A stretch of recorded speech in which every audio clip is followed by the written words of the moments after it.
আওয়ামী লীগের পুনর্বাসন হলে আওয়ামী লীগ যদি আসে সেটা খুব ভয়ঙ্কর রূপে আসবে। জাতীয় ঐক্যমতের ভিত্তিতে সংস্কারটা করা আমাদের জরুরি। তাহলে আমাদের সরকারের কাছে আবার ভোটের জন্য কেন আমাদের 5ই অগস্টের মতো আবার আন্দোলন করা লাগবে? ঠিক না, এই আমলাতন্ত্রের সংস্কার ছাড়া জবাবদিহিতামূলক কিংবা জনবান্ধব প্রশাসন সম্ভব নয়। নির্বাচনের প্রশ্নে 91-90-এর কথা ধরেন, 3 জোটের রূপরেখা ছিল, 2 দলই ক্ষমতায় ছিল, কেউ কি রেখেছিল কথা? রাখে নাই।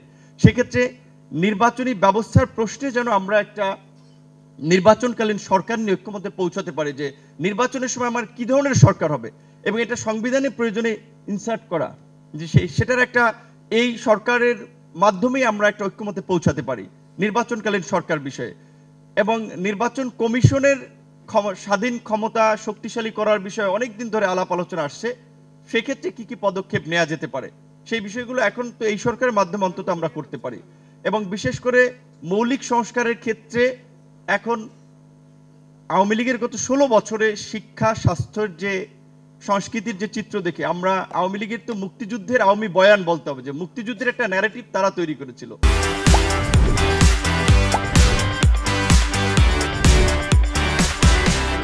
কালচারাল একটা ন্যারেটিভ উইথ ইন্ডিয়ান হেজিমনি তারা এখানে এস্টাবলিশ করেছে।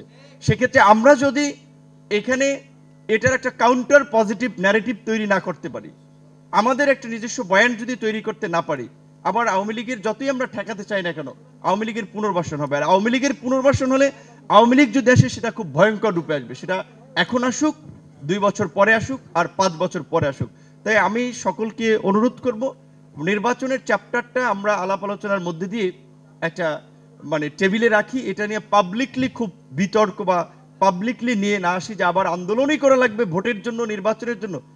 আন্দোলন তো কিছুদিন আগেই করলাম, আমরা সবাই বলছি উইথ বিএনপি চেয়ারপারসন, জামাতের আমির সবাই বলছি আমাদের যে আমাদের সরকার। তাহলে আমাদের সরকারের কাছে আবার ভোটের জন্য কেন আমাদের 5ই অগস্টের মতো আবার আন্দোলন করা লাগবে?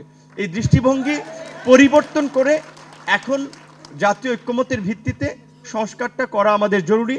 তার জন্য যে সময়টা দরকার, আমার মনে হয় এখানে রেজওয়ান আপাকে আমরা দেখতে পাচ্ছি, আদিল ভাই ছিলেন, সুনির্দিষ্টভাবে তাদের একটা মেয়াদ উল্লেখ করা দরকার যে এই সংস্কারগুলো যদি আপনারা চান তাহলে 1 বছর কিংবা 2 বছর, এবং এই 1-2 বছর আমাদের সরকারকে নিয়ে কোনো কোশ্চেন না করে তাদেরকে সহযোগিতা করে সংস্কারটা সফল করা দরকার।